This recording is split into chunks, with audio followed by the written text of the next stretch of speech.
کوئی فلسفی دنیا میں نہیں ہے جو یہ دعویٰ کرے کہ میں دعوے سے کہہ رہا ہوں کہ جو کچھ میں کہہ رہا ہوں وہ صحیح ہے. لیکن نبیوں کا معاملہ وہ ہے کہ انہوں نے کہا ہم دعوے سے کہتے ہیں جو صحیح، جو بات ہم تک پہنچی ہے وہ صحیح ہے، اس میں کسی شک و شبے کی گنجائش نہیں. آپ نے نوٹ کیا ہوگا سورہ بقرہ کی پہلی آیت کیا ہے؟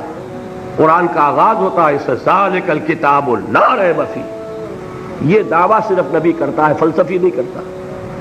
اور فلسفی اپنا فکر پیش کرتا ہے، جبکہ نبی کہتا ہے کہ میرا فکر نہیں ہے، میرا غور نہیں ہے. میں نے وہ آیت آپ کو اس سے پہلے بھی سنائی ہے کہ حضور سے کہا گیا کہ اس قرآن میں ترمیم کر دو، اس میں کچھ تبدیلی کرو. ایک بقرآن غیر ھذا وبدل ہو، سورہ یونس میں یہ چیز موجود ہے.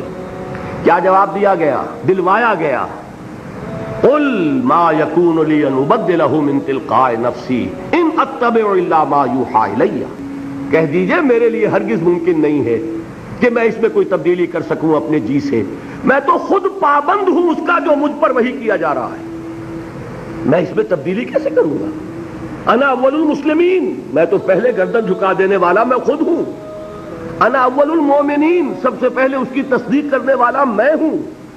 میرا کلام ہوتا الفاظ بدل دیتا، میرا فلسفہ ہوتا کوئی نہ کوئی ترمیم کر دیتا، کوئی گیو اینڈ ٹیک، کوئی کسی درجے میں مفاہمت، کوئی لے دے کر سودا کرنا. میری بات نہیں ہے، میرا قول نہیں ہے، میرا فکر نہیں ہے، میرا فلسفہ نہیں ہے. یہ تو مجھ پر وحی کیا جا رہا ہے، اور خود میں سب سے بڑھ کر پابند ہوں اس وحی کا کہ جو حکم دیا جا رہا ہے پہلے میں خود اس پر عمل کرتا ہوں. یہ فرق ہو گیا فلسفی اور نبی میں. باقی جہاں تک سبجیکٹ میٹر کا تعلق ہے، جہاں تک مسائل کا تعلق ہے، وہ بالکل کامن ہے فلسفی اور ریلیجن. یہ بات واضح ہو گئی.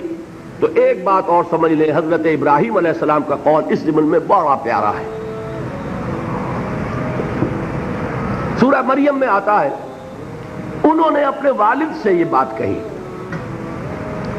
یا ابت انی قد جانی من العلم ما لم یاتک فاتبعنی اہدک صراطا سویا. ابا جان، میرے پاس وہ علم آیا ہے جو آپ کے پاس نہیں آیا تھا، لہذا آپ میری پیروی کیجئے.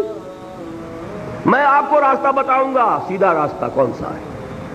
اب دیکھیے، یہ بات کو میں اور واضح کرنے کے لیے کہہ رہا ہوں کہ بظاہر یہ کہا جا سکتا ہے کہ یہ الٹی گنگا بہہ رہی ہے. بیٹا باپ سے کہہ رہا ہے. باپ کہہ سکتا ہے کہ میں نے یہ بال اپنے دھوپ میں سفید نہیں کیے، تم کل کے بچے میرے ہاتھوں پلے بڑھے، تم میرے بیٹے ہو، میں تمہارا باپ ہوں، تم مجھ سے تقاضا کر رہے ہو تو میں تمہاری پیروی کروں.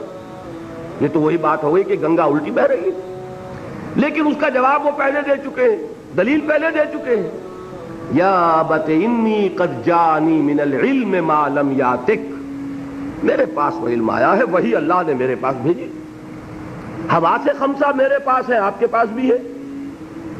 عقل میرے پاس ہے، آپ کے پاس بھی ہے. آپ کی عمر زیادہ ہے، عقل زیادہ ہے. عقل کو پالش کرنے والی اس چیز تجربہ ہے. تجربہ ظاہر بات ہے باپ کا زیادہ ہے، بیٹے کا کم ہے. تو دونوں جو سورسز ہیں نالج کی، اس کے اعتبار سے آپ مجھ سے آگے. لیکن ایک تیسری سورس وہ ہے جو آئی ہی میرے پاس ہے، آپ کے پاس آئی نہیں. اس دلیل کی بنیاد پر میں آپ سے یہ مطالبہ کر رہا ہوں کہ آپ کو میری پیروی کرنی ہوگی. یا ابت انی قد جانی من العلم ما لم یاتک فاتبعنی اہدک صراطا سویا.